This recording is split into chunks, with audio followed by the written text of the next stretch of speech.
Hello, welcome to this panel at the joint conference of the International and European Societies for Ecological Economics and the International Degrowth Networks. It's my great pleasure to be here along with my co-presenters.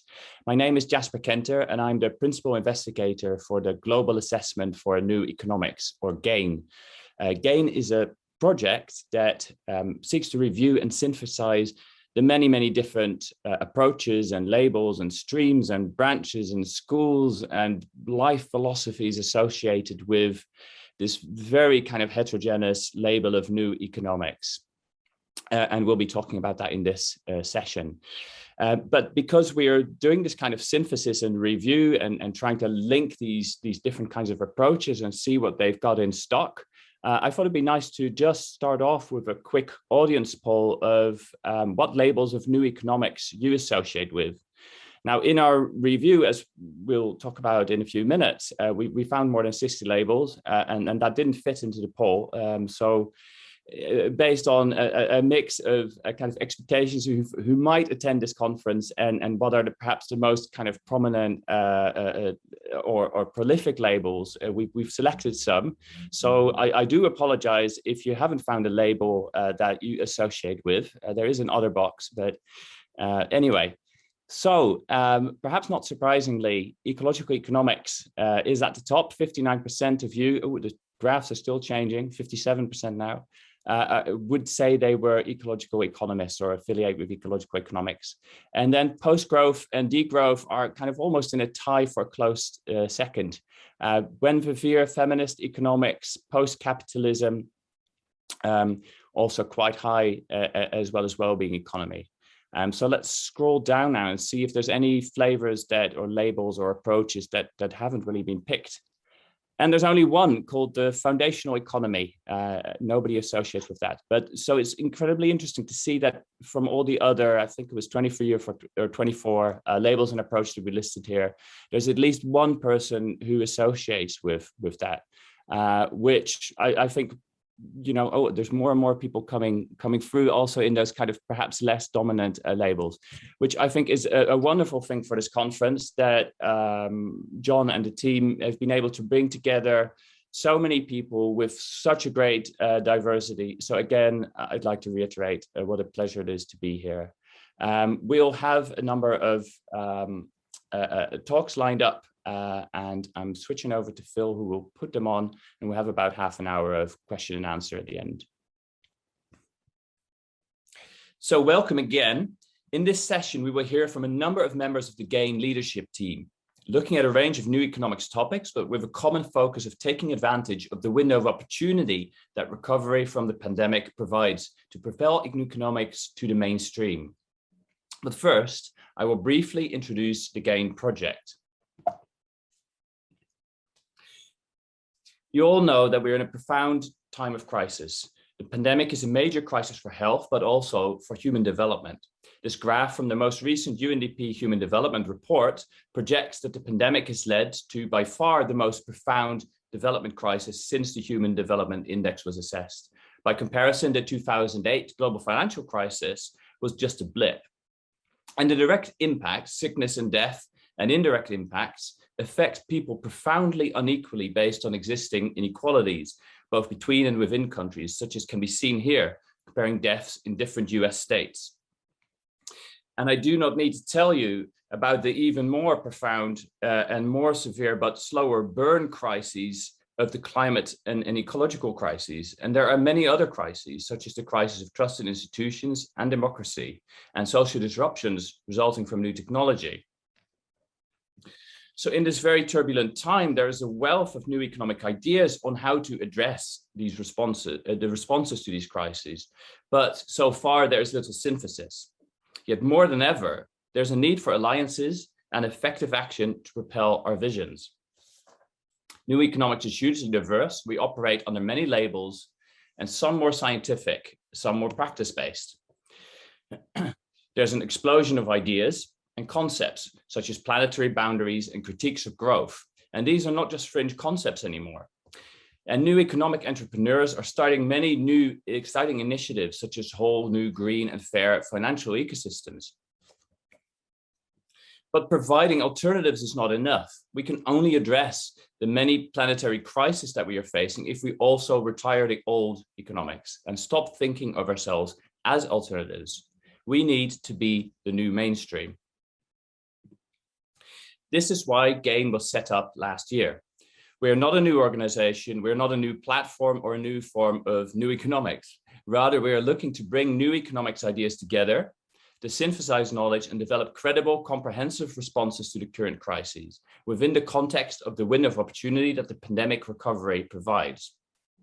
So today, we will be presenting some key results of stage 1 of the GANE project, which is about systematically synergizing what has been published recently within the pandemic context from across the diversity of new economics approaches. GANE has a strong leadership team from all around the world and across different disciplinary backgrounds. So some of them you will meet today. And we're also supported by global partners who are committed to drive results into policy and practice. We have an elaborate advisory board with a high-profile set of global advisors with links to key international institutions, NGOs, think tanks, and business networks. So the first stage of the GANE project has two main components, two reviews. Our first review was undertaken to scope out critically what actually comprises new economics. Our leadership team and advisors used a joint fact-finding approach based on expert knowledge that scoped out 38 new economics approaches based on 123 published sources from science and practice. We qualitatively coded principles, core narratives, and proposed pathways of change.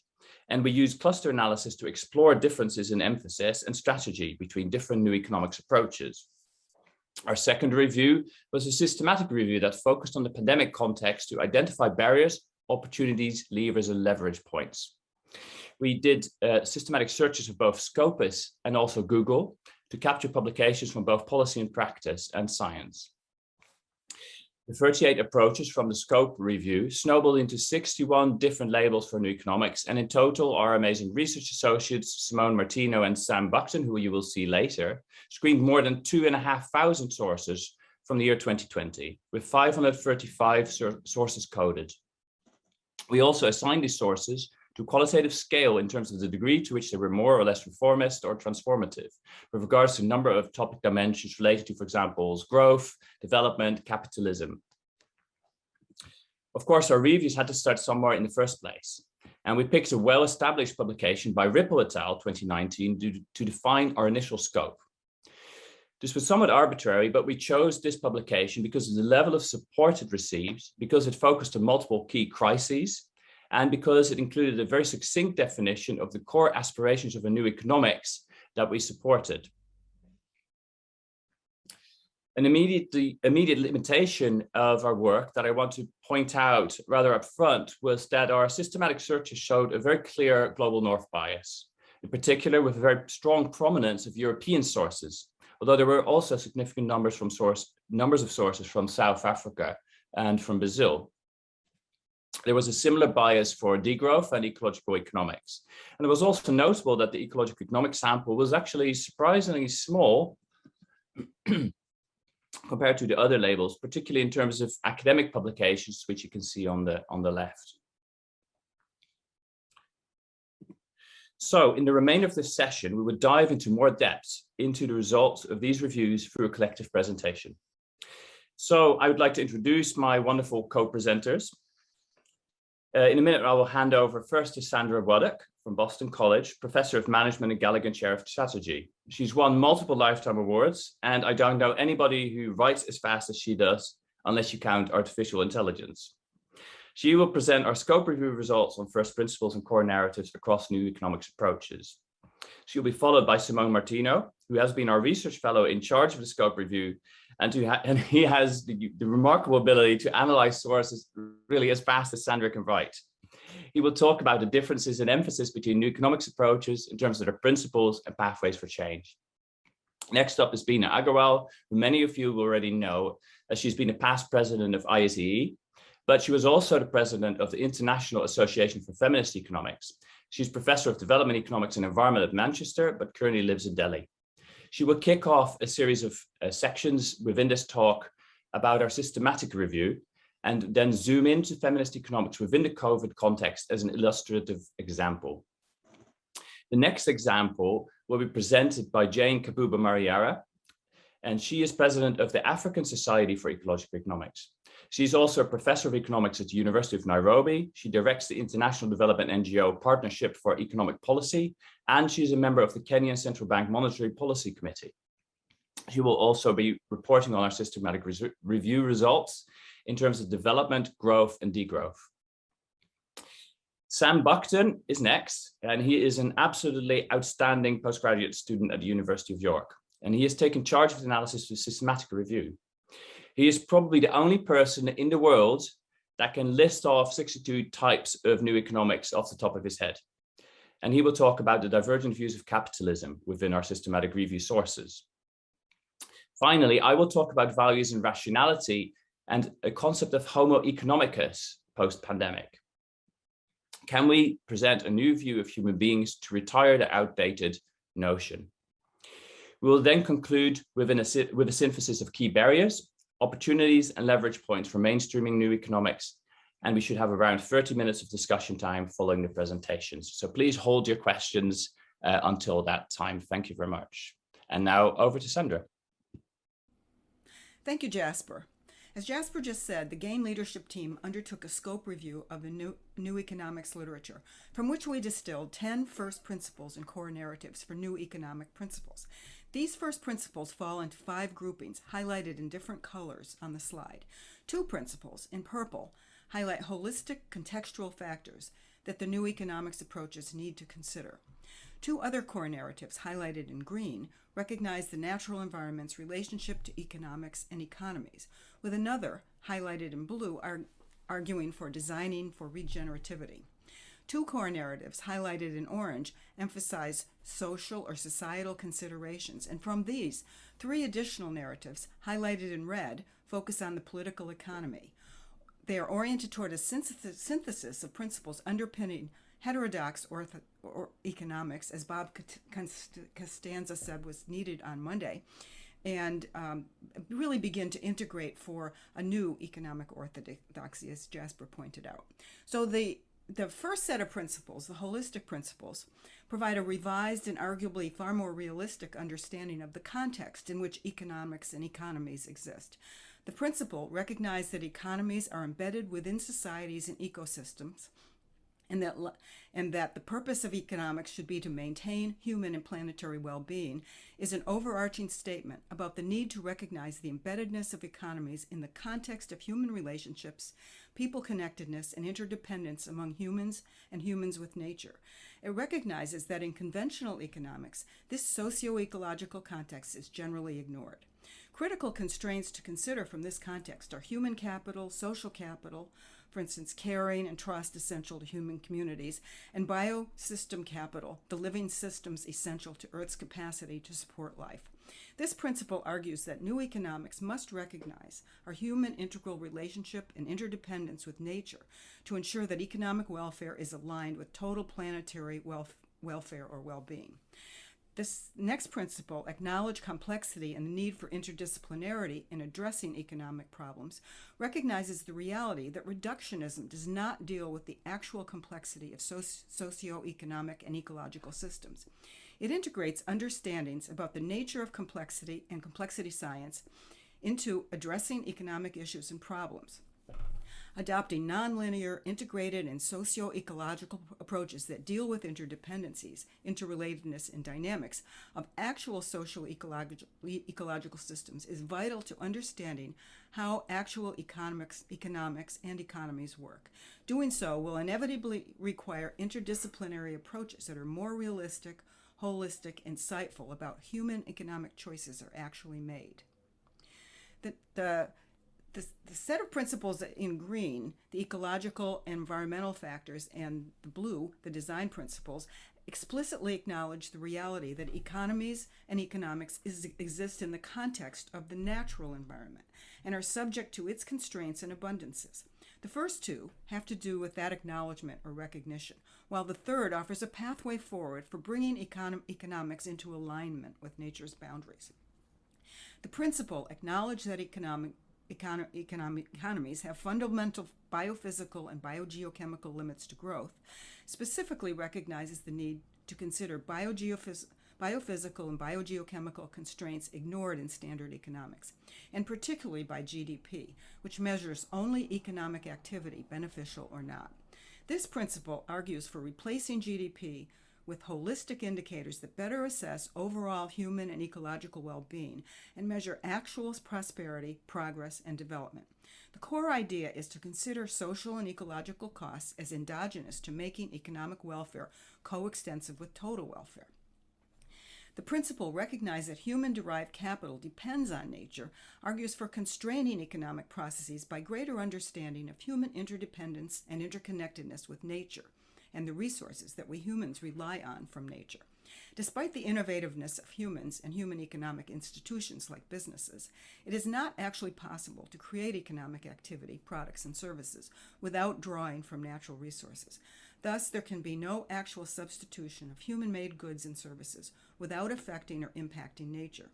The emphasis in these two principles is on supporting understanding of the integral, interdependent relationships between human beings and nature, and natural resources and human well-being. The principle in blue, designing economies to be regenerative and circular, explicitly argues for adopting new design principles for economics to counter today's linear take, make, waste approach. Designing in principles of regenerativity in line with the Earth's capacity to regenerate resources and circularity in how goods and services are produced builds on ideas that externalities should be internalized, goods and services fully costed and priced. Economic activity should do the least harm feasible while generating high-quality, durable products that can be reused, recycled, and replenished. The socioeconomic factors are next. The principle embed a positive understanding of freedom based on well-being, dignity, and sufficiency in all economic thinking, decisions, and actions, challenges the standard economic model based on efficiency maximization, arguing Homo economicus fails to reflect actual human social values and behaviors. By emphasizing values that support freedom, it argues that economics must advocate more sophisticated, culturally appropriate, and realistic assumptions designed around people's actual needs and wants. It further emphasizes that economics influences and is influenced by societal choices and values, oriented to non-negotiable facets of a well-being economy, including ideas of sufficiency, dignity, and fairness that will enable people to live well and in far better harmony with nature. The principle consider equity, equality, and justice as central questions of economic inquiry, recognizes that the current economic system is exacerbating inequality rather than addressing it. Alternative solutions, such as the promotion of Amartya Sen's capability approach, are needed to include all voices in economic decisions and impacts, including securing rights for the elderly, women, marginalized peoples, and indigenous communities to guarantee them freedom and voice. Overall values of equity, equality, and justice, not just wealth, need to be incorporated into economics. The final set of principles recognizes that economies exist within societal contexts, specifically in political economies. The principle embrace pluralistic social and relational approaches that support social enfranchisement, social needs, and the common good, emphasizes the need to build strong and healthy communities, ensuring that all voices are heard, recognizing that relational approaches that encompass care for both humans and natures. It argues for restoring the role of the state as the provider of fundamental goods and services in the public interest, rebalancing essential services for all, and redistributing ownership, wealth, and income. It explicitly recognizes the need for good governance by states and nations, and that businesses should be repurposed to generate social value, financial systems humanized so they serve people, not wealth. The principle embed participation, deliberation, and cooperation as core to economic thinking and policy, emphasizes the institutionalization of deliberative democratic principles and practice into economies. It requires the promotion of the subsidiary approach to decision-making and a more active role for citizens participating and cooperating to achieve and share quality of life and equality. It focuses on institutionalizing participative platforms and practices through local civic initiatives that build new political alliances among citizens, municipalities, and other levels of governance, and through effective collaboration and cooperative institutions that serve local needs. The final principle, take post-capitalist decolonized economic perspectives, argues for incorporating sophisticated decolonized post-capitalist models of human behavior, redistribution of ownership, wealth, and income for greater equity, particularly among the marginalized and previously colonized peoples. It seeks improved power relationships between labor and capital and freeing economies in the global south from colonial thinking and associated negative economic impacts. Through sharing and collaboration among citizens, grassroots movements, and digital innovations that permit greater peer-to-peer interactions, power can be decentralized to the people who are most affected by economic decisions. In short, the scope review has revealed a wide range of perspectives synthesized into these 10 principles that collectively constitute a more realistic, human, and nature-centered framework of narratives that can be used to design an economics better suited to the needs of the 21st century than today's outdated neoliberal model. Now, Simone Martine, who did a lot of the work on the scope review, will tell us how these principles and narratives were uncovered. Thank you.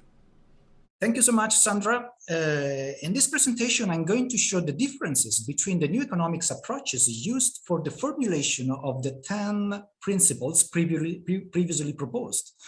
We selected a set of 38 approaches from 123 papers after careful discussion within the leadership team and suggestions from the advisory board of the GANE project. Some of the new economics approaches are economic schools, reported in yellow. Others, reported in green, are well-known consolidated approaches with a specific goal, such as a circular economy. We found also new framings, reported in blue, that are labeled according to a specific keyword, for example, beyond GDP or flourishing economy. We have also added a few philosophical thoughts, reported in pink, mainly proposed in the global south. All the approaches listed in this slide are classified according to their adherence to different themes: social, natural, economic, and political, as proposed by the analysis of the core narrative. However, these themes do not have the same weight between the broad set of the new economics approaches. The following slides describe how these approaches can be classified according to different themes. In this slide, it is reported the results of the cluster analysis for the new economics approaches based on a set of core narratives describing the first 10 principles. 4 clusters are used to explain more than 70% of the variability. These clusters are proposed on the right-hand side of the slide, and the list of the new economics approaches making part of each cluster is proposed on the left. The red cluster contains those approaches characterized mainly by political and social themes, promoting, amongst others, the possibility to increase participation in political debate. The blue cluster contains the new economics approaches characterized by a broad set of aspects, socioeconomic, political, and environmental issues. We can observe a transition from socio-political themes characterizing the new economics approaches listed on the left part of the blue cluster to natural themes, characterizing those approaches listed on the right-hand side of the same cluster. An example of social themes is that economics must serve people and recognize human values. An example of a natural theme is that economic growth is constrained by the physical boundaries of our planet. The green cluster contains those new economic approaches characterized by natural themes. Cosmopolitan localism, donut economics, living economics are closely located to the blue cluster and propose also themes making part of the social and political domain. Post-growth, well-being, and steady-state economics, located at the bottom of the cluster, present ideas close to the economic themes, dominating the purple cluster. The purple cluster is addressing mainly the economic aspect of the new economics approaches, such as business must have ethos beyond profits, or natural capital must be considered a complement to natural capital, not a substitute. In a similar way, it can be read the cluster referring to the pathway to change. 3 clusters explain more than 80% of variability. The green cluster reports the approaches characterized by institutional pathway to change, such as local civic initiatives, necessary to build a new political alliance between citizens and municipalities, or networks of businesses needed to boost the local economy. The blue transversal cluster is promoting desirable policies, such as the state must provide cooperation between the public and private sectors, or establish the conditions for ethical markets and develop a moral obligation to future generations to facilitate the transitions toward a more sustainable way of living. Finally, the red cluster contains those new economic approaches targeting technical and economic tools necessary to implement circular economy, or the promotion of research-based initiatives to study and test new indicators of well-being. I'm going to hand over to Beena Agarwal. Hello, everybody. I'm Beena Agarwal, and I will be following up from Simone, who you've just heard. And we will now move to some findings of the systematic review, which specifically probed new economics responses to the pandemic. Now, the topics were very diverse. We have 4 illustrative examples, which 4 of us will present. Multiple inequalities, using feminist economics as an illustration, economic growth, development and degrowth, limits of capitalism, and human values and rationalities. And across these topics, we will ask, what are the key opportunities and leverage points to make new economics thinking the mainstream? Now, I will focus on multiple inequalities using feminist economics as one example of the new economics approach. In this, I will draw both on my own research and on findings of the systematic review. Now, my argument will be that any new economics framework for post-COVID recovery must address the issue of deeply embedded multiple inequalities, which existed pre-COVID, but which have deepened under COVID. And feminist economics is a key entry point to discuss such inequalities. But we must also bridge the gaps between feminist economics and other branches of new economics, especially ecological economics.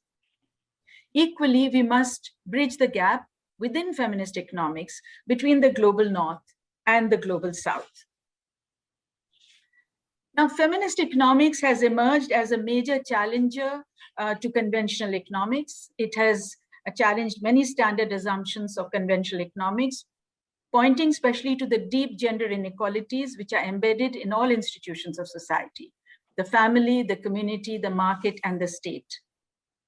Feminist economics cuts across inequalities of class, caste, and race to add an additional layer. And in doing so, it opens up numerous trajectories to build a new economics. Now consider, in fact, one can argue that it provides tools to reformulate branches of conventional economics, many branches, household economics, labor market economics, agricultural economics, and so on. So just as an example, consider the challenges that feminist economics has posed to conventional unitary household models. Unitary household models assume that household incomes and resources are pooled, preferences and interests are held in common, and an altruistic household head allocates household resources equitably. Feminist economics challenges all these assumptions, both conceptually and empirically, showing that households are replete with inequalities in domestic work burdens, in the property owned, in access to food, education, and healthcare, and in disabling social norms. Now, these inequalities in turn undermine women's position beyond the household. So for instance, unequal sharing of domestic work and resources within the household leads to gender gaps in employment and wages. And the impact of COVID-19 cannot be understood without factoring in these existing inequalities. But the nature of these inequalities and the impact of COVID can vary between the global north and global south. So the question is this variation captured in the literature especially in the systematic review. And we find that it's not really captured, because what the systematic review, which covered COVID-19 documents, reveals is that there is a strong tilt towards the global north in terms of the author's institutions and the English language. And of the 72 feminist economics documents, for instance, 86% were from the global north or were led by authors from the global north. And this introduces other biases. So for instance, these regional biases mean that within feminist economics, two topics which are raised mainly in the global north dominate COVID gender impact assessments: care work and domestic violence. Now, what this does is that it overshadows other equally serious, often indirect effects on women in the global south. So for example, livelihood loss, poverty, food insecurity, depleted savings and assets, educational reversals, girl-child marriages, and so on. And in this diagram that you see, which is based on a paper of mine, I have tried to identify both the direct and indirect effects. And as you can see, there are multiple effects which are extremely complex, much more that go much beyond care work and domestic violence. So basically, new economic approaches, including feminist economics, will remain partial unless these north-south gaps are bridged. Also, what is not captured is other aspects which were not in the diagram. For instance, the divergence between feminists in the global north and south on issues of such as degrowth. Most degrowth documents are from the global north. The key role women in developing countries have played in promoting community cooperation to tackle the challenges of COVID. The many examples of economic resilience displayed by women working in groups, group farming, self-help groups, community relief measures in India and many other countries, which I and others have written about. So these gaps have to be bridged even within a framework which we see as a new economics framework. The second gap which needs to be overcome arises because of the low engagement between feminist economics and other branches of new economics. And I'll take the example of ecological economics, because ecological economics actually has much in common with feminist economics. Ecological economics itself is a challenger of conventional economics. And both feminist economics and ecological economics emphasize the inadequacy of conventional GDP measures. They both seek to tackle issues of valuing non-market goods and services. They both challenge the primacy of conventional economics given to self-interest as the main motivation of human behavior. And they point to trust, reciprocity, and cooperation as essential for managing nature's resources. In fact, feminist economics points to women's critical role in community cooperation to conserve nature. Also, we know that both ecological economics and feminist economics recognize the centrality of institutions. They are both interdisciplinary. Yet, ecological economics has paid rather little attention to gender inequalities, while feminist economics has engaged rather limitedly with ecological issues. Now, in the schematic review, these circles will give you a further idea of the gap between feminist economics and other new economic approaches, fairly starkly. So you can see that there are very few intersections between feminist economics and other approaches. There's barely 3 of the 19 ecological economics papers cover feminist economics. Similarly, there's 3 between the 132 circular economics papers, which overlap with feminist economics, and the same with degrowth. But of course, equally, we can say that feminist economics has neglected ecological economics and circular economy. Now, here's another aspect of the tilt, where you see that feminist economics in the systematic search. When you look at Google searches and the number of hits, what was found was that for feminist, you had 641 hits. For circular, you had 83,700 hits. So feminist was really 0.8% of the circular.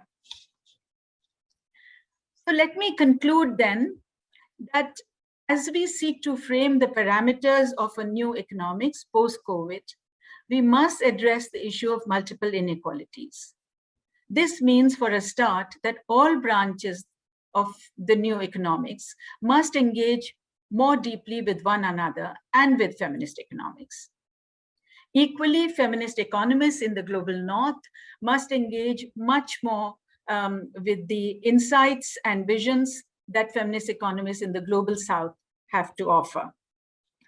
Now, the cooperation we seek within countries, between countries and within communities for tackling the pandemic should also be reflected in cooperative engagement across all branches of the new economics. And this is a lesson we should take from COVID, our experience of COVID. Only by such cooperative engagement across all branches of the new economics will we have the leverage to propel new economics thinking from the side stream to the mainstream. Thank you. Good afternoon, everyone. I'm picking from where Bina has left. Thank you, Bina, for a very good presentation. I'm going to focus on reviews that show disparities between views on growth and development, actually based on over 500 reviews. So if you look at the first slide that I showed there, you can see that there's been quite a bit of disparity in new economics in new economic attitudes towards growth and development. If you look at the middle of that slide, you can see that looking at economic growth, the views have been more of transformative, and just a little bit of them are reformist. But if you compare that to the views on SDGs, you find that SDGs are more of accepted compared to economic growth, which means for sure there's not only a wide disparity in attitudes, but also transformation of the attitudes. On the next slide, we look again at the spectrum of these transformative attitudes towards growth. And what we have found is that some of the reviews advocate moving beyond the notion of growth itself and to fundamentally changing what growth measures. For instance, there are those which are associated with degrowth, looking beyond GDP, or even feminist economics that we've just heard from Bina. Others advocate for steady-state economy, well-being, and so forth. There are more critical attitudes to unsustainable development. For instance, some advocating for degrowth, the donut economy, indigenous economics, and so forth. And one critical example is where the SDGs are viewed as Trojan horse by, for instance, Taka Adanandaranan 2020, who argued that actually the SDGs are associated with new economic approaches such as degrowth, and the critical issue here is that they are embedded towards neoliberal notions of economic growth in Goal 8, and this is not necessarily compatible with informal livelihoods. Moving to the next slide, we are looking at reformist attitudes towards growth. Here, there are studies that advocate for change within a growth or a GDP paradigm. For instance, green growth, blue growth, decoupling GDP from resource pressure. But then there are those who advocate for circular economy and sharing economy. just from the notion that sustainable development must really be embedded with sharing economy. What we show in that circular flow, for instance, is that we should have this kind of symbiotic relationship whereby from manufacturing, we can move to consumption. And then from consumption, we should ensure that there's recycling so that even though there's waste, it can be recycled to ensure that resources are reused and then reinjected into the manufacturing sector so as to produce further for production. Then there are conflicts between these concepts. For instance, green growth versus growth and degrowth. Some of the studies argue that there's absolute decoupling of growth-based, of GDP-based growth. And the question is whether this is possible or whether it's impossible. Then there's also the view that the pandemic recovery has led to better green growth initiatives. And this has been seen in the EU recovery plan, for instance. Others argue that there has been rapid change during the pandemic, which has provided hope for transformative post-growth. But the question then that remains is whether decoupling of GDP-based growth is possible. So my last slide, I want to look at the barriers and opportunities from transforming growth. And one of the key issues that we have seen is that the pandemic has misleadingly been used to show that degrowth would be a disaster. But there's interpretation in the literature that the pandemic is a driver for transforming growth. We've also seen, for instance, that environmental impacts have improved. For instance, there has been less pollution during the pandemic, and there is evidence of flows of GDP in not reflecting broader well-being. This is very well highlighted in the literature. We also see that there's accidental degrowth experiment whereby there are those who are able to make do with less or just limiting their consumption to essentials, and this is mostly in the global north. But in spite of this, what we find is that there has been a sharp increase in poverty and inequality, especially in the global south. Finally, we note that despite of lockdowns, only a small decline in global greenhouse gases emissions highlights the need for more radical change to mitigate climate change. Thank you. Hi everyone, I'm Sam Buckton. I'm based at the University of York, and I'll be continuing this set of examples of new economics interactions with COVID-19. So we've heard already from Bina, who's talking about multiple inequalities and feminist economics. And you've just heard from Jane, who's talking about growth and development. And I'll be, again, focusing on attitudes, opportunities and barriers, but this time in relation to capitalism. Before we start this section, we're going to have a quick audience poll to find out your stance on capitalism.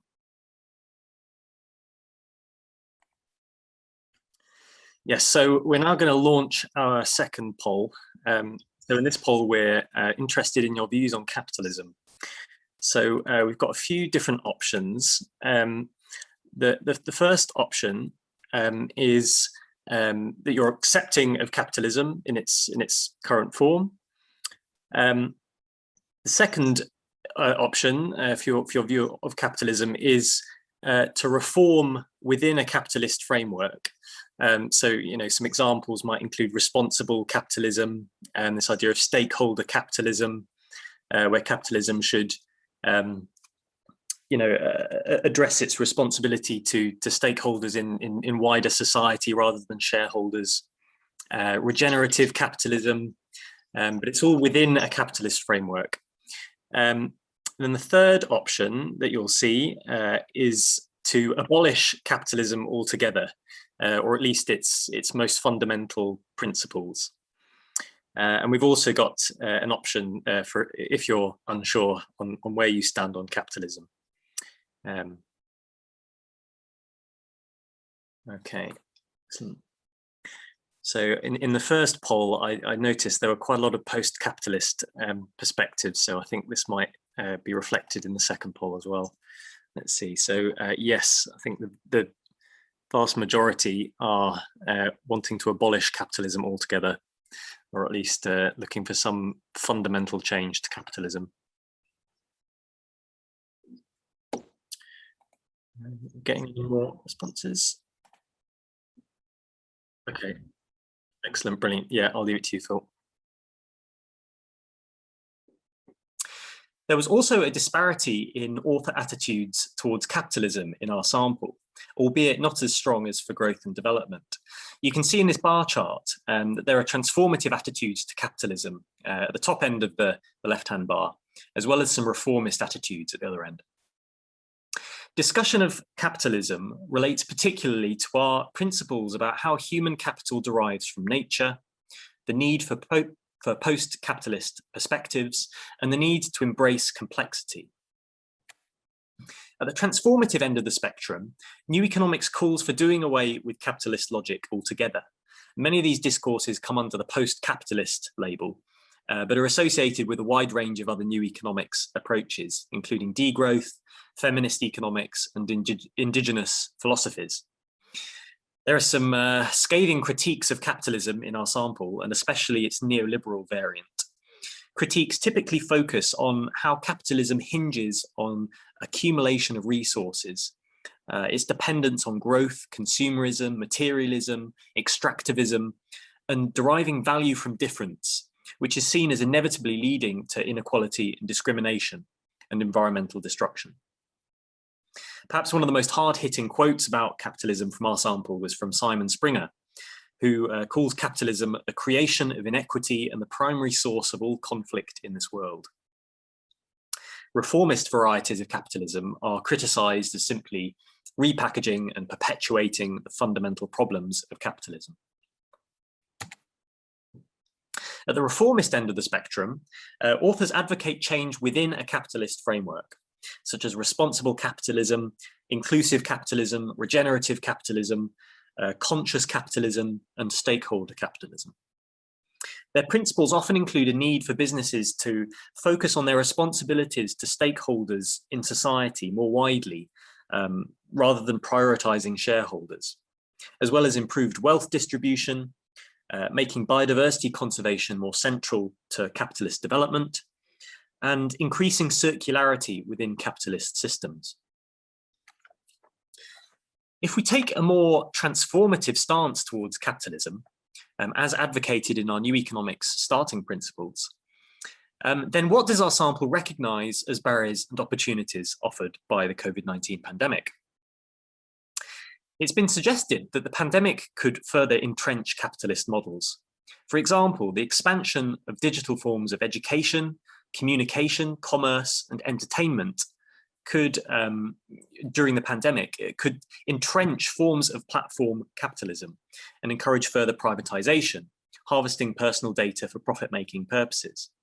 It's also noteworthy that Boris Johnson used the UK's success in acquiring vaccines as a chance to vindicate capitalism.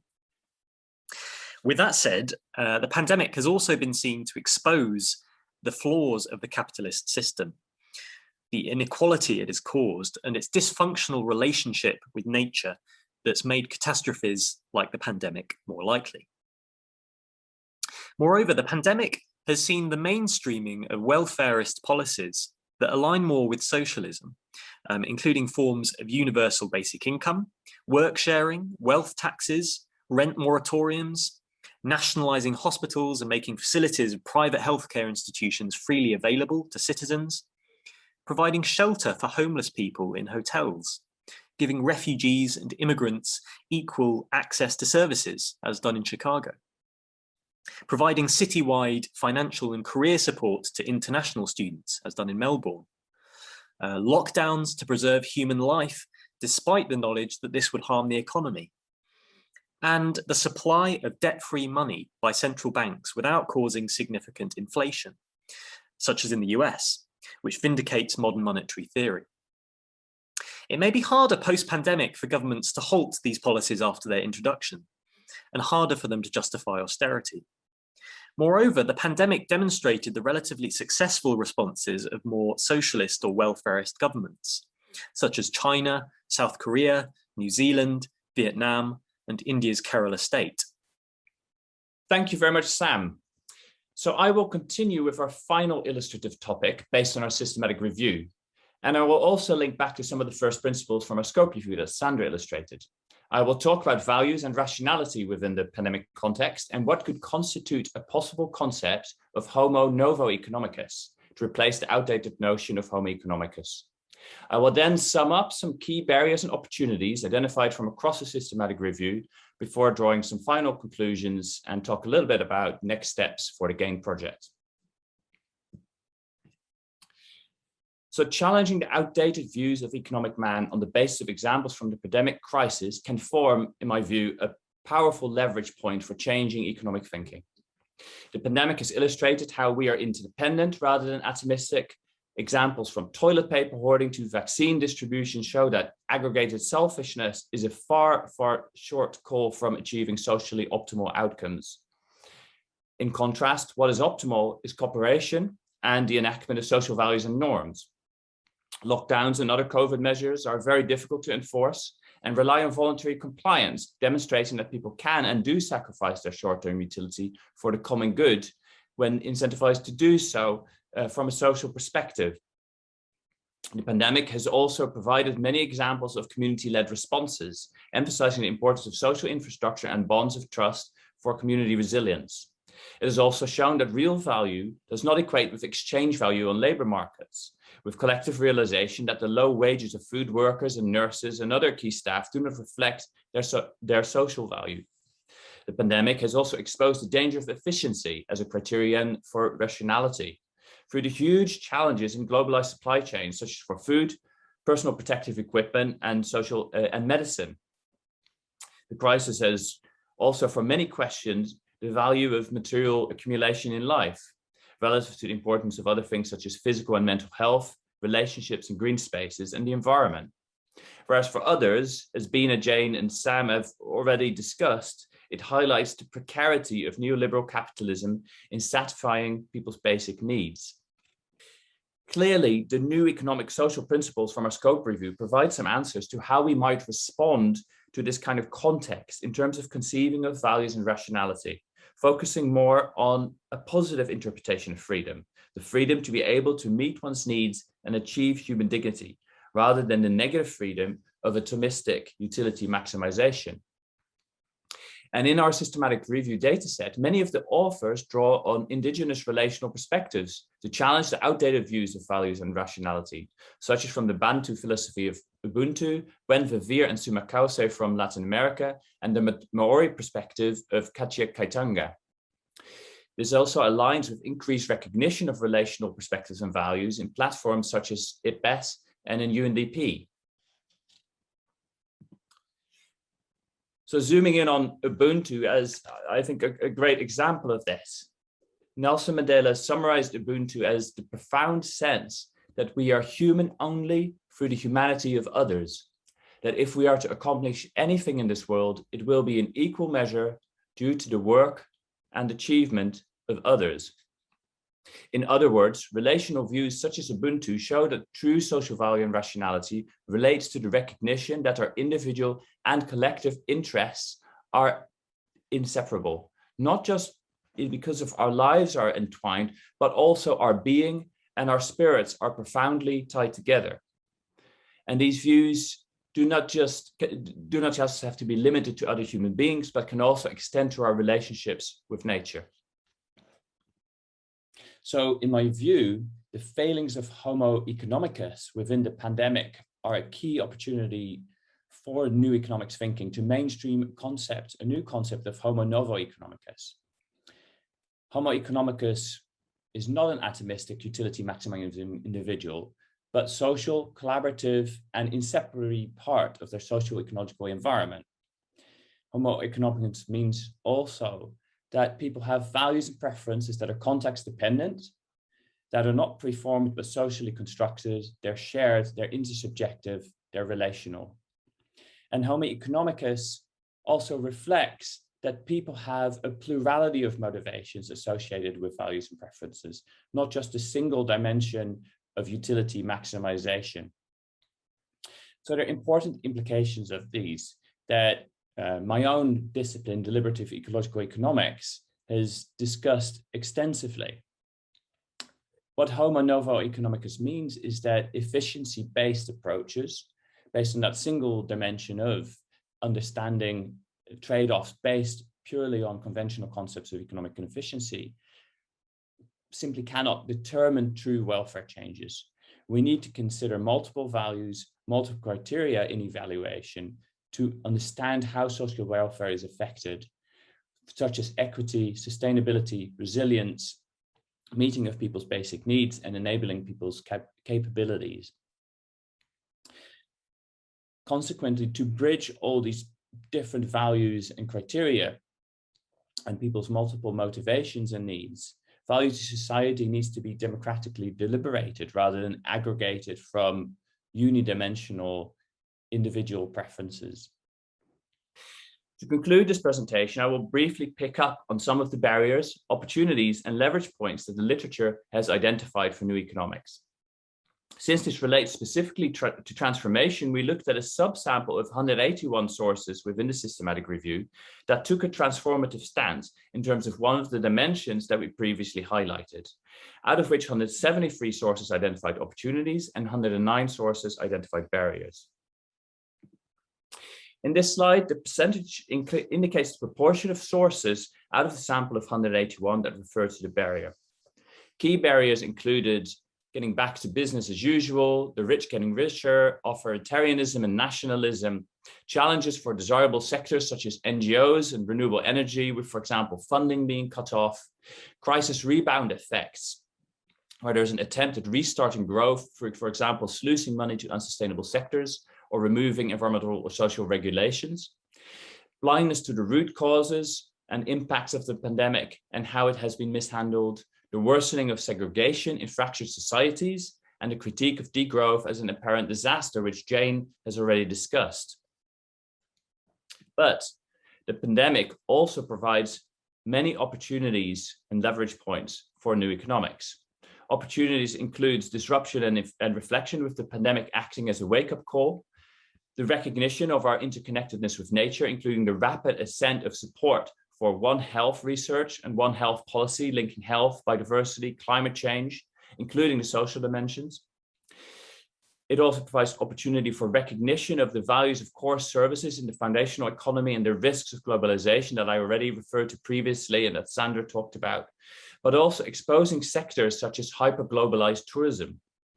The pandemic uncovers many inequalities. It exposes capitalism and neoliberalism through the many market failures, and in some cases, also shows the better functioning of cooperative models.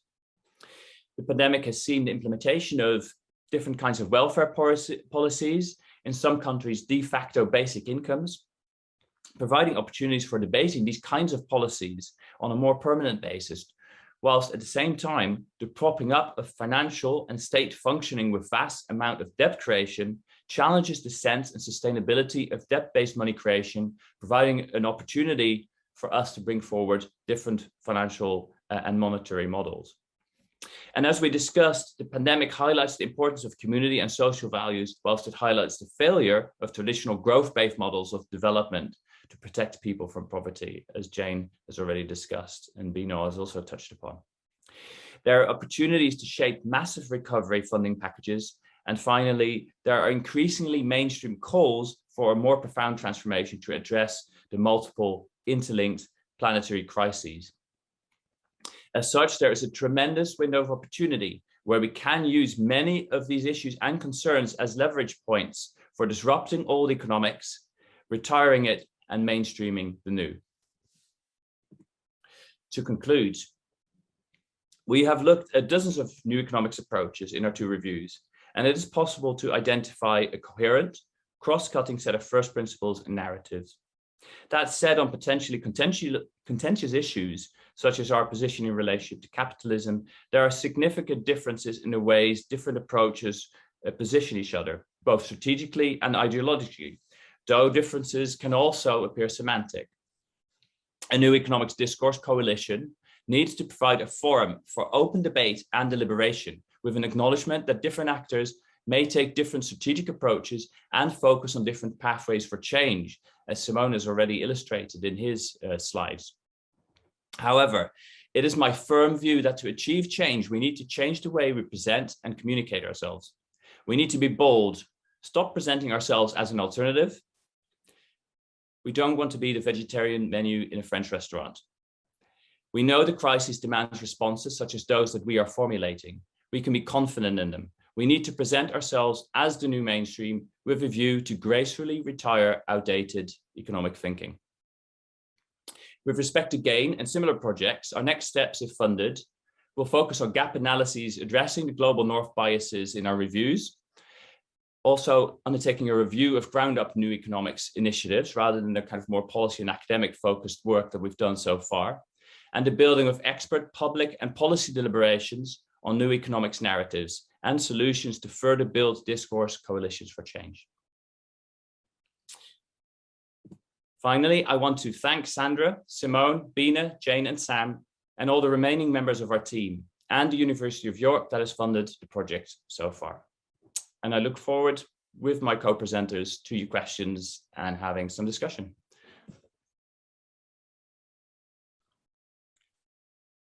So, thank you for listening to that. We have half an hour of Q&A. I see you've already left quite a few questions on the platform. If you haven't yet, this is your chance to do so. So we have half an hour, and I'm going to pick up on some of the questions that have already been asked. So Nadia Johannesova, she had a great question. Isn't much lost when we collate diverging perspectives? So I think I might ask that to Sandra, since you've been kind of very much involved in synergizing some of our kind of first principles and core narratives. Thanks, Jasper. Yes, of course, the nuances are going to be lost, but if we want to be able to counter, and it's my view, and I think the view of the GANE team, if we want to be able to counter the power that neoliberalism has to dominate our discourse, then we need to find ways, equally compelling narratives and ways of expressing a new approach to economics that is synthesized and that has a powerful framework behind it. And that's exactly, I think, what the GANE project is attempting to do. Can I add as well that I think part of what's important is recognizing pluralism as well, that we, so it's not necessarily, so recognizing the need for pluralistic approaches to economics is part of what we're advocating. Yes, thanks, Sam. I think if we think about what the way that this gets expressed when you talk about the decolonized perspectives, or it's really that economics does not necessarily need to be centralized with one frame of thought, but maybe it should be bottoms up. Maybe it should be based on what's happening in local communities, and that feeds into a global discourse of some sort around economics. So there would be plenty of opportunity for nuances there. Thanks, Sandra. Does anyone, Bina? Yeah. You want to comment? Yeah, just briefly. I think it's a great question, and I would say that one of the things that we can point out, in fact, because this is a project in progress, is precisely what you're saying, that there are a whole range of ontologies, assumptions, and so on. And the very diversity of approaches suggests that we are not trying to reduce it to a common denominator. And we can, I think your input will be useful to spell that out much more. And it's something that researchers could then take up and say, look, we have this basket, and then we are going to zoom in much more on certain aspects and tease it out. Like I tried to say in my presentation that, yes, we've got, range of approaches, but then there can be biases on those approaches. So that is one layer deeper of not taking the systematic review at face value, but being critical of it as well.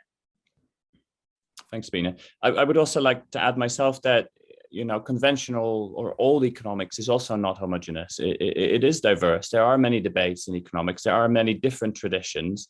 We kind of tend to stereotype new classical economics, but there is evolution happening there. There are approaches that, as kind of Sam and Simone have also kind of tried to point out, that perhaps bridge the more kind of radical new economics, more transformative new economics approaches and old economics approaches. Someone asked in the chat about, for example, evolutionary economics. I think there's useful ideas that we can bring into evolutionary that we can bring into new economics ideas. Someone else mentioned ecological macroeconomic modeling.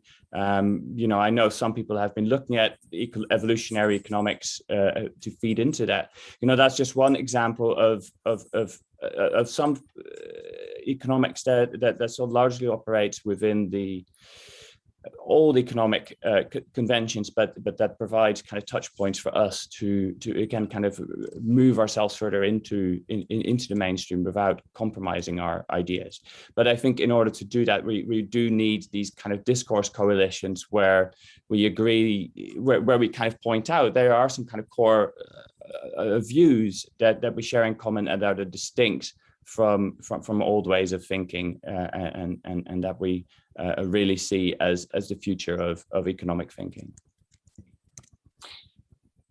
So another good question, polls of the public with views in capitalism, growth, etc. Simone, I know you've actually reviewed a couple of lists of polls. Have you got a view on that? What did they say overall? I think that there was, for the first poll, no, are we talking about the second poll, Jasper? No, so a question on the Q&A is, have there been polls of the public with views on some of the things that we were talking about, like capitalism, growth, general kind of degrowth, more economic, new economics perspectives? No, I think that the public is not against this. Actually, is going towards these points. And in particular, I think that we provided, even this was spread between several of these labels: post-growth, agrowth, degrowth, which are slightly different, and they can be a little bit confusing, they have similarities, but also they have some specific things. What we tried to do essentially, in particular in the scope review, was to try to distill some ideas beyond which we want to build our core narratives. And if I can follow up from your last comments, this is the reason why we concluded that let's say we did our scope review with the 38 labels, even if we have not included our economic schools, such as evolutionary economics, or even people mentioned the sustainable economics, which we consider, and we consider that all the labels that we are, all the approaches that we have proposed are going to the direction of sustainability, of sustainable economics. Also, there was another point about the ecological microeconomic modeling, and I think we included these in using the post-Keynesianism microeconomic approach. So, Sam, you want to comment further? Sure, yeah, I mean, just going back to the polls, off the top of my head, I do remember that there was a poll, I think in the UK, asking about what the public wanted in terms of return to economic growth. And I think that there was an overwhelming response that people didn't want business as usual. I think that might have been during the pandemic. Other people might be able to remember more about that particular poll. Yeah, I know there have been global polls as well, and kind of vaguely looking at, do we want to go back to business as usual, or do we want something new, which is perhaps more well-being focused and also focused on addressing the climate crisis. So I think it Ipsos Mori, who did a global sample on that. And there are some global differences. So I think in Latin America and continental Europe, there was a tendency towards more the alternative and not going back to business as usual. In the US and kind of Southeast Asia and China tended to be more towards back to business as usual as soon as possible. I can't remember the rest of the world exactly how that was positioned. I remember the UK was kind of sitting somewhere in the middle between the US and continental Europe. Having said that, one of the things that is on our agenda, there's also another question of funding for GANE. We actually heard just today that we've been successful in finding some further funding for addressing some of the gaps in our analysis and some of the biases. So that's very exciting from the Lords Foundation. But we will also be looking for further funding to kind of bring public deliberation into this, because I think it's a key question of, what is actually the sort of, is there fertile soil now for this kind of thinking? And as a deliberative ecological economist myself, for me, I would really value those perspectives after deliberation rather than just a shorthand Ipsos Mori poll. But at present, we don't have funding for that yet. So if you want to write us a check, feel free. Some further questions then. Linking to that, there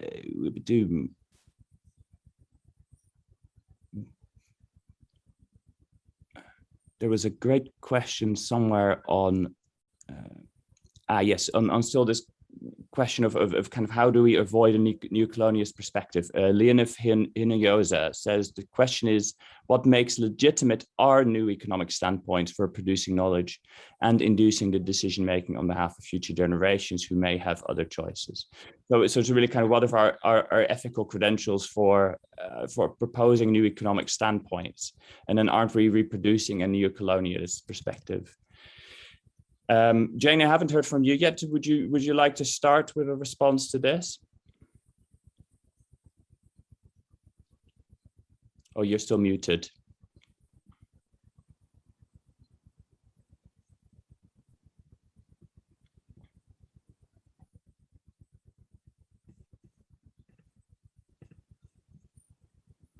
Okay. All right. Sorry, Jasper, I didn't get the question. I was looking at the many questions on the chat. Can you repeat which one? Yeah, I'll read it out again. So is Leonif Hinojosa asked, the question is, what makes legitimate our new economic standpoints for producing knowledge and inducing the decision-making on behalf of future generations who may have other choices? Aren't we reproducing a neo-colonialist perspective? Okay, thank you. I don't think I have a precise answer for that. I think it all depends on from what perspective one wants to look at this, because I think that it is really important to look at these issues, especially looking at it from the, whether we look at it from maybe from the point of view of people in the global south, whether it's junior researchers or more experienced researchers. I think we really need to look at the new perspectives that are coming in, especially with this kind of distinction or the attitudes moving from GDP measures to degrowth measures and so forth. I know that I have seen a comment that was asking here actually whether degrowth is not part of the effort to rebalance the relationship between economics and politics or democracy, and asking whether citizens do have control of fiscal and other policies of their governments. But I guess the point is that it doesn't matter whether the citizens have control or they do not have control, but it's really time to look at what are the implications of maybe looking at a more holistic can I call it maybe contribution towards well-being, look at it as multidimensionality, because this is where degrowth comes in, as opposed to just restricting ourselves to more capitalist measures such as GDP. So I think that's what I would say. Thanks, Jane. And maybe I'll just, before handing over to, and maybe you have further comments on this as well, Jane, but some other related questions from Walter Penge, kind of pointing out the need for south to north transfers. He's talking about resources, but I'm wondering also if this relates to knowledge. Because in a earlier point, he was talking about, thinking in Latin America, views of structuralism, etc. So bringing out that kind of, that kind of need for decolonialization, and also really that kind of south to north knowledge transfer. Yeah, okay, thank you. So really, I think what we are finding in these reviews is that, of course, there's that divide, and it continues to widen instead of narrowing. Maybe in some respects, we call it more of southern marginalization in many aspects. And of course, where maybe decolonization comes in is because sometimes the whole idea or part of the drivers of this marginalization is also maybe attitudes of the mind. But I guess the whole idea of inequalities in resources, in access to opportunities, and so forth, actually remit the transfer of knowledge from the north to the south. And of course, there are many ways in this, there are many ways in which this can be addressed. There can be deliberate efforts to ensure that that transfer is done. Of course, this needs resources, because if you look at where this problem comes from, is wide-ranging, whether it's access to education opportunities, funding opportunities for research, for education, if you think about production of knowledge, participation maybe in events, in conferences, and so forth. So I believe that we really need to actually work towards kind of bridging the gap. We know that we can't eliminate it even in the near term, but maybe something needs to be done. And part of what can be done could be just networking, north-south networking. And we know that there are increasingly more opportunities now where researchers from the south are able to collaborate with researchers from the north. And that, in a way, helps to start dealing with this problem. Thank you. Thanks, Jane. Jasper, can I come in here? Yes, please, Vina. Yeah, thank you.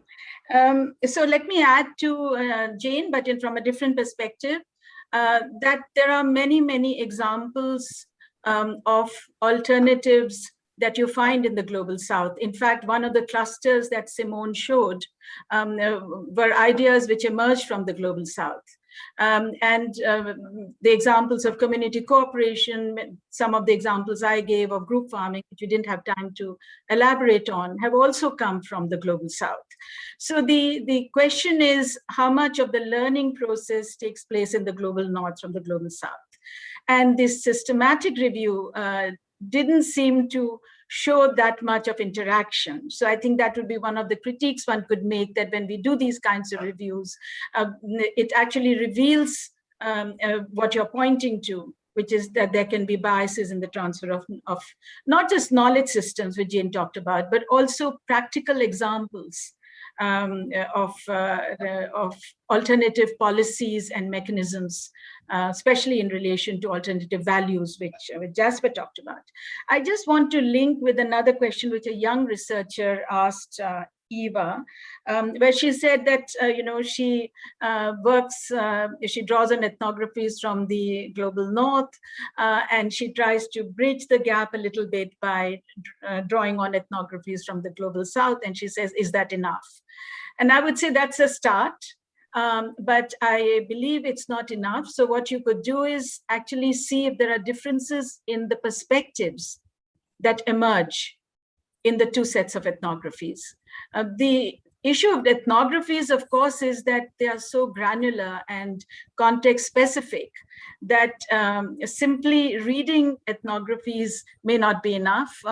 What is important, I believe, is to actually do research in the Global South if you're an ethnographer. But I might add that, more people from the Global South need to do research in the Global North. So for instance, I discovered that the examples of group farming I've been researching in India, you find that in France. So I actually went to France and did a survey over a year on group farming in France, and then Romania. So what I'm saying is that we need to go beyond literatures to actually think of research projects which would take us to other geographies as well. Thanks, Bina.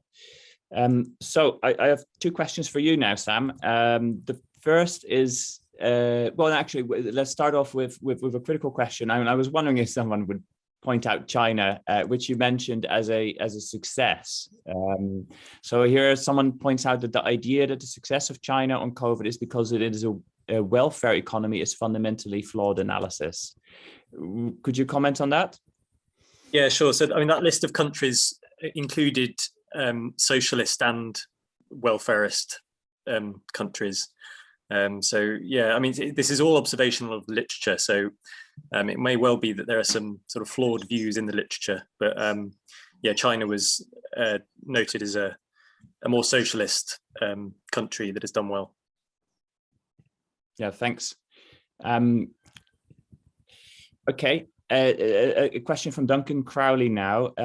Daniel and Fritjof Capper called SDG 8 the spanner in the SDG works and need to reframe them along degrowth and other lines. Do we have any related thoughts? And SDG 8 is to promote sustained, inclusive and sustainable economic growth, full and productive employment and decent work for all.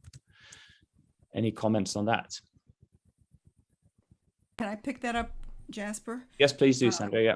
So if you look at what the principles are trying to tell us, I think, and we've drawn these from, as we've noted, from a wide variety of different types of literatures, they present a different set of values that don't emphasize constant wealth accumulation, that don't emphasize growth at all costs, that do take into account the ecological and societal considerations that are completely left out of neoliberal economics. And so the values of equity, the values of equality, the values of justice, the acknowledgement of the geophysical, et cetera, planetary boundaries, basically, and the emphasis on deliberative approaches and post-capitalist points of view. This is a very different set of values that evolves from the vast literatures that have been reviewed, that provide a different way of thinking about economics in the world, which is not about wealth accumulation, where wealth is understood as financial wealth, purely financial wealth, but rather about wealth in its original meaning, which is really about well-being and prosperity. And that's not well-being and prosperity for the few, it's well-being and prosperity for everyone and for the other beings that and entities that we inhabit this planet with. So I think it's what's being proposed by all of these, the synthesis of all of these different literatures is that integrated set of values that takes into account many things that the current dominant model of economics just fails to take into account completely. Thanks, Sandra. That might be a good kind of leeway into answering some of the questions about Homo Novo Economicus. So kind of there's a couple of ideas there. The first is, do we need that new term? Yeah, I'm not sure about that either. So in a way, this kind of presentation is the first time that we're bringing it up. So it's kind of a bit kind of testing the water, really. So I'm not sure because, are we just perpetuating that old concept rather than doing away with it? At the same time, I think what I was trying to point out is that we need a kind of cohesive perspective on what human beings are, how they value, how they form their preferences. And we need a real kind of alternative for what rationality means. So that was kind of where I was starting to give some pointers in that kind of area, to try and synthesize there from different new economics approaches, such as deliberative ecological economics and such as different kinds of indigenous perspectives, but there are others as well. So I do think it is an important direction for research. You know, whether it needs a label, I don't know, but you know, we need to get rid of that outdated concept and definitely replace it with something cohesive. And is that anthropocentric? Well, for me, not. I mean, my main area is research is on values of the environment and how we actually bring non-anthropocentric perspectives within valuation. So I think there is a lot of literature in new economics that is really starting to kind of burgeon and starting to be integrated in platforms such as IPBES on how we can move away from purely anthropocentric concepts such as ecosystem services to much broader kind of understandings of values. And I think that can be part of that concept of people and values, of which we may call homo novo economicus or not. Okay, there's been a couple of questions on some very particular approaches. So just some, you know, I did say, Sam, you knew at least 62 of them. So Camilla Gramkov, who's also one of our advisory board members, thanks for joining, Camilla. She asked about Latin American structuralism. Walter also referred to that. Ian Thomas asked about what do we think about sustainable economics. I already referred to evolutionary economics. Tumi Koskimaki asked about what do we think about ecological macroeconomics. Sam or anyone else, do you want to really briefly comment on any of these approaches? Yeah, so with regards to the structuralism, this was something that we included in our search strings for the systematic review, but nothing came up on it, sadly. That may be something to do with the language we're using in the search strings, potentially. I'm not quite sure, but it might just still be quite a niche thing. Yeah, but others might be able to comment on some of the other labels. Can I add something, Jasper? Yes, we initially tried also to include in the scope review, although we found that the number of labels were exploding, and probably a way to reconcile all these ideas is to create some groups in which the common approaches that are not included in our scope review would be considered, at least considering the similarities with the labels, with the approaches that we have included. For example, evolutionary economics shares some ideas with behavioral economics, and Latin American structural economics has some ideas about the fact that price fails to get equilibrium, that they want to deliver a steady state equilibrium, and we included the steady state. So in some way, some of these ideas of the labels that we have not included are in our scope review. Yes. I'll very briefly add something about ecological macroeconomics, which I love, and I love the work of people like Dan O'Neill, and not just because we really need, and this is, you know, I feel very positive about how rapidly this is starting to be developed over the past decade, particularly. You know, can we develop the tools and models that can actually show how we can have a post-growth economy that is stable, and also where we can really evaluate what happens with the environment, and I think those tools are being developed. But the other reason why I think it's exciting is because it is really kind of reaching out with other kinds of both heterodox economics, such as post-Keynesian, and kind of perhaps these more kind of bridging fields like evolutionary economics, to take what's good there and to start to build these kind of coalitions of ideas. So I think that's really neat. Right. Okay. So we have 2 minutes left. I kind of just want to ask the panel if there are any kind of key nuggets of wisdom that you want to let people leave with. And I've really enjoyed this discussion. I would just offer that this is an attempt to offer an integrated perspective that has the power, potential power, to counter neoliberalism, which is, if we want to move to a more equitable world, that's what we need to begin to do. Thanks, Sandra. Yes, absolutely. If I can, we are using an approach that probably is going towards what is proposed by the SDG, in the sense that if you look at the SDG, you see something that is, some of the goals looks transformative, other looks more reformist, and in particular, the terms growth or a growth economy is still in the SDG. So probably we try to push a little bit towards the idea that we can use other indicators beyond GDP in order to measure development and not only growth. Thanks, Simon. Thank you. I'll come in. Thank you, Jasper. I would say that the importance of cooperation in the production of knowledge between the global North and the global South, and also the importance of recognizing that there are spaces of inequality in the production of knowledge itself. So we talk about wealth and other inequalities, but these inequalities actually show up very starkly in the project reviews. And so it is a wake-up call in thinking of a future beyond COVID and recovery and what kind of economics we want. I think we have to be, if you're based in the global North, you have to be particularly mindful of not linking with either the impact on the global South or the need to take those perspectives and insights and visions into account.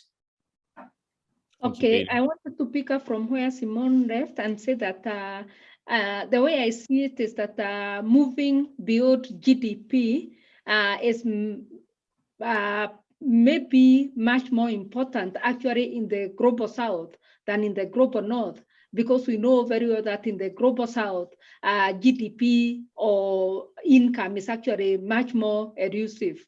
And that is where we need to think more about equity, equality, inclusivity. Thank you. Thank you, Jane. That's a really important point. Sam. I don't think I have much more to add from what's been said very eloquently by the other members of the team. I see we're running a bit over as well, so I'll leave it there, I think, for me. So thank you very much. Thank you to the panel for great presentations and contributions to discussion, and to everybody attending for some really good questions. Found out more about the GANE project and keep in touch via neweconomics.net. And I really hope you enjoy the rest of the conference, and do get in touch with us if you have any further questions. And one last answer, yes, this session is being recorded, so if you do want to look anything up, then you will be able to. So thanks again.